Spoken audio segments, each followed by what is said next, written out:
Hello student, in our previous videos regarding the first chapter of geography of class 7, our environment, we discuss about the environment, the definition of environment, and the element of environment. As we know, the external conditions in which we live together with so many animals and etc. and etc. These all are called the environment, and we knew about the element of environment, the natural elements, and the man-made elements.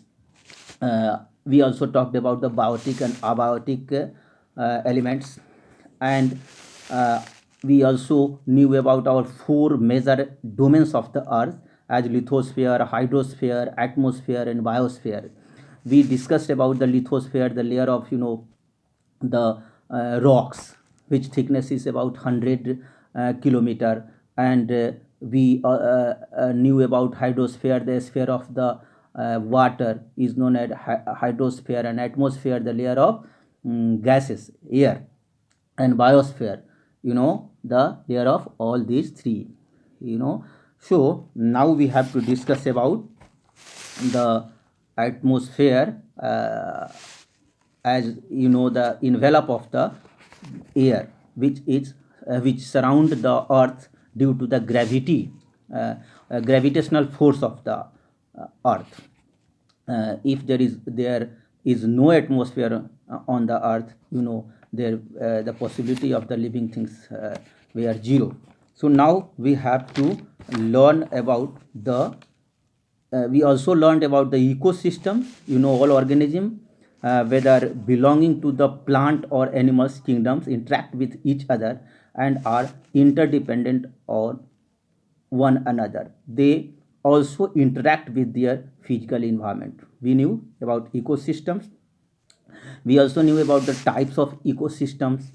पारिस्थितिक तंत्र हमने पढ़ा था. पारिस्थितिक तंत्र क्या है कि हम जानते हैं कि सारे के सारे ऑर्गेनिज्म, जितने भी लिविंग ऑर्गेनिज्म हैं, वो रहते हैं एक साथ और सब एक दूसरे से इंटरेक्ट है, एक दूसरे पर डिपेंड है. So the complex systems of interaction between the organism and their physical environment in a particular area is referred to as an ecosystem. Functions of ecosystems क्या है, उसके क्या क्या functions हैं हमें जानने हैं.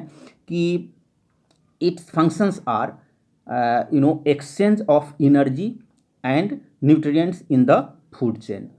फूड चेन आप पढ़े हैं, फूड चेन कि एक प्राणी कैसे दूसरे पर जुटा हुआ रहता है. जैसे सपोज कि ग्रास खाता है, ग्रास हॉपर या हिरन खाती है, या फिर जो भी ग्रास ईटिंग एनिमल्स है, फिर उसको क्या खाता है, जो जिसे हम हर्बीवोरस कहते हैं. फिर उसके बाद जो प्राणी इनको खाता है, जो फ्लैश ईटर होते हैं, उसको हम कार्निवोरस बोलते हैं. और जो सबको खा जाता है उसको ओमनीवोरस बोलते हैं.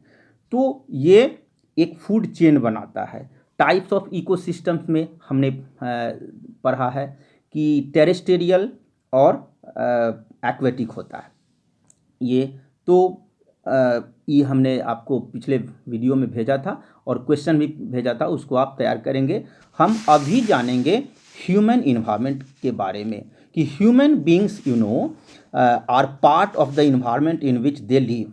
दे are to an extent influenced by the environment, and they are also able to adapt and modify the environment according to their needs. With scientific and technological advancement, they have succeeded in controlling and dominating nature. मतलब human environment जो होता है, मानव का जो वातावरण होता है, वो मानव जो है अपने वातावरण का एक बहुत बड़ा पार्ट होता है. वो अपने अनुसार जो है, अपने ज़रूरतों के अनुसार इन्वायरमेंट में चेंजिंग करता है. और ख़ास करके अभी तो जो टेक्नोलॉजी आ गया, एडवांसमेंट आ गया टेक्नोलॉजी में, तो उसके अनुसार वो नेचर पर भी कंट्रोल बहुत हद तक करने में कामयाब हुआ है. The interaction of human being with the environment is complex. In nature it varies from place to place and from time to time.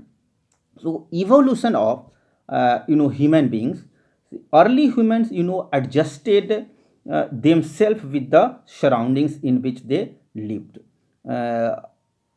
जैसे रहते थे जहाँ भी वो उसको अपने अनुसार उसको अपने को ढाल लेते थे या फिर अपने अनुसार बनाने की कोशिश करते थे.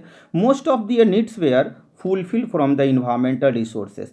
With time the quality and quantity of human needs changed and they started developing techniques and new ways to use the environment. पहले जो थे वो क्या थे, मनुष्यों की जो आवश्यकताएं थी वो बड़ा लिमिट थी और उसी में लोग अपना काम करना चाहते थे. But necessity is the mother of invention कहा जाता है, यानी कि आवश्यकता ही आविष्कार की जननी है. तो जैसे जैसे आवश्यकताएं बढ़ती गई मनुष्यों ने उसको अपने अनुसार, अपने टेक्नोलॉजी के डेवलपमेंट से अपने अनुसार जो है रिसोर्सेज तैयार वो करने लगे. सो वही हमने कहा भी time the quality and quantity of the human needs changed and they started developing techniques in and new ways to use the environment. So in the past humans settled in the fertile plains of the river valley to cultivate land. They domesticated animals and learned to use fire from warmth and protections. The invention of the wheel, surplus food productions and exchange of surplus goods with others helped them to progress. And gradually humans started processing various raw materials to meet their needs in industrial revolutions. In Europe enabled large scale productions of goods and the means of transport and communication improved and world become a family. So मनुष्यों ने बहुत सारे चीज़ develop कर लिए, communication development, transportation development. इन सारी चीज़ों से क्या हुआ कि वर्ल्ड अब बहुत नज़दीक दिखने लगा. ठीक है, तो ये है इवोल्यूशन ऑफ ह्यूमन बींग्स. हम इसके बाद नेक्स्ट वीडियो भेजेंगे, उसके बाद आप बाकी भेजेंगे.